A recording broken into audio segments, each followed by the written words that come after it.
ಸದಾಶಿವಸಮಾರಂಭಾಂ ಶಂಕರಾಚಾರ್ಯ ಮಧ್ಯಮಾಂ ಅಸ್ಮದಾಚಾರ್ಯ ಪರ್ಯಂತಾಂ ಒಂದೇ ಗುರು ಪರಂಪರಾಂ. ತಾಯಿ ಕೊಲ್ಲೂರು ಮೂಕಾಂಬಿಕೆ ಸನ್ನಿಧಾನದಲ್ಲಿ ಎಲ್ಲರೂ ನಿಂತಿದ್ದೀವಿ. ಇವತ್ತು ಒಂದು ಸುದಿನ ನಮ್ಮೆಲ್ಲರ ಜೀವನದಲ್ಲಿ ನಾವು ಎಲ್ಲರೂ ಒಂದು ಧನ್ಯತಾ ಭಾವವನ್ನು ಮೆರೆಯುವಂಥ ಕ್ಷಣ ಇವತ್ತು.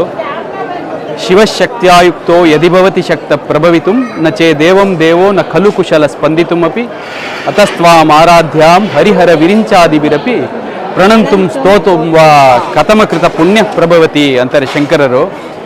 ಒಂದು ಹುಲ್ಕಡ್ಡಿ ಅಳ್ಳಾಡಬೇಕಾದ್ರೂ ಶಕ್ತಿ ತುಂಬ ಮುಖ್ಯ ಅಂತ ಹೇಳ್ತಾರೆ. ಶಕ್ತಿ ಅಂದರೆ ಪಾರ್ವತಿ ದೇವಿ, ಕೊಲ್ಲೂರು ಶ್ರೀ ಮೂಕಾಂಬಿಕೆ ಅಮ್ಮನವರು.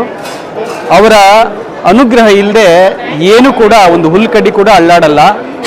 ಹುಲ್ಲುಕಡ್ಡಿ ಯಾಕೆ, ಸದಾಶಿವನೇ ಶಕ್ತಿ ಸಮೇತನಾಗಿದ್ದರೆ ಮಾತ್ರ ಅವನ ಪ್ರಭಾವವನ್ನು ಬೀರ್ಬೋದು ಅನ್ನೋದನ್ನು ಶಂಕರಾಚಾರ್ಯರು ಇದೇ ಕ್ಷೇತ್ರದಲ್ಲಿ ರಚಿಸಿದಂಥ ಸೌಂದರ್ಯ ಲಹರಿಯ ಮೊದಲನೇ ಶ್ಲೋಕದಲ್ಲಿ ಹೇಳ್ತಾರೆ. ಇವತ್ತು ಪದ್ಮಶ್ರೀ ಆರಂಭಿ ಆರಾಧ್ಯ ಟ್ರಸ್ಟ್ ಬೆಂಗಳೂರು ಇವರಿಂದ ಒಂದು ಲೋಕಾರ್ಪಣೆಯಾಗಿದೆ. ಈ ಬೆಳ್ಳಿ ರಥ ಏನಿದೆ ಇದರ ಸಂಕಲ್ಪ 1999ರಲ್ಲಿ ಆರಾಧ್ಯ ಯಜಮಾನರು ಒಂದು ವಿಲ್ ಮಾಡಿದ್ರು. ಆ ವಿಲ್ನಲ್ಲಿ ಬರೆದಂಥ ಅಂಶದಿಂದ ಕೊಲ್ಲೂರು ಮೂಕಾಂಬಿಕೆಗೆ ಏನಾದರೂ ಮಾಡಿಕೊಡ್ಬೇಕು ಅನ್ನೋದನ್ನು ಬರೆದಿದ್ರು. ಅದನ್ನು 2009-10ರಲ್ಲಿ ನಮ್ಮ ಮುರಳಿಯವರು, ಎನ್ ವೆಂಕೋಬರಾವ್ ಸಿಂಧೆ ಅಂತ ಅವ್ರ ಹೆಸರು, ಆದರೆ ಮುರಳಿ ಅಂಕಲ್ ಅಂತ ನಾವು ಕರಿತಿದ್ದಿದ್ದು. ಮುರಳಿಯವರು 2009-10ರಲ್ಲಿ ಅದನ್ನು ಚಾಲನೆ ಮಾಡಿದ್ರು. ಅಂದರೆ ಏನಾದರೂ ಒಂದು ಮಾಡಿ ಒಂದು ಬೆಳ್ಳಿ ರಥ ಕೊಟ್ಬಿಡೋಣ ದೇವಸ್ಥಾನಕ್ಕೆ, ಬೆಳ್ಳಿ ರಥ ಇಲ್ಲ ಇಲ್ಲಿ ಅನ್ನೋದನ್ನು ಅವರು ನೆನೆಸಿ ಮಾಡಬೇಕಂತ ಮಾಡಿದ್ರು.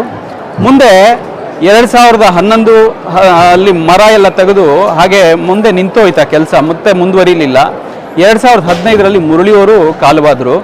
ಅದಾದಮೇಲೆ ಮುರಳಿಯವ್ರ ಮಗ ಶ್ರೀ ರಾಕೇಶ್ ರವರು ಅವರು ಒಂದು ಸಂಕಲ್ಪ ಮಾಡಿ ಅವರ ಎಲ್ಲ ಕುಟುಂಬ ಸದಸ್ಯರ ಜೊತೆಗೆ ಇವತ್ತು 2026 ಸಿಂಧೆ ಬ್ರದರ್ಸ್ ಬೆಂಗಳೂರು, ಅವರು ಮುರಳಿಯವರ ಕುಟುಂಬನ ಸಿಂಧೆ ಬ್ರದರ್ಸ್ ಗಿರಿನಗರ ಬೆಂಗಳೂರು ಅಂತಲೇ ಖ್ಯಾತಿಗೆ ಹೊಂದಿರುವಂಥ ಬೆಂಗಳೂರಿನ ಒಂದು ಕುಟುಂಬ.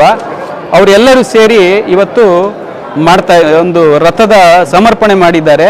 ತಾಯಿ ಮೂಕಾಂಬಿಕಾ ಸನ್ನಿಧಾನದಲ್ಲಿ ಒಂದು ಭವ್ಯವಾದ ಒಂದು ರಥ ನಿರ್ಮಿಸಿ ಇವತ್ತು ಒಂದು ಸಮರ್ಪಣೆ ಮಾಡುವಂಥ ಕಾರ್ಯದಲ್ಲಿ ನಾವೆಲ್ಲರೂ ಭಾಗಿಯಾಗುವಂಥ ಒಂದು ದಿವ್ಯ ಕ್ಷಣ.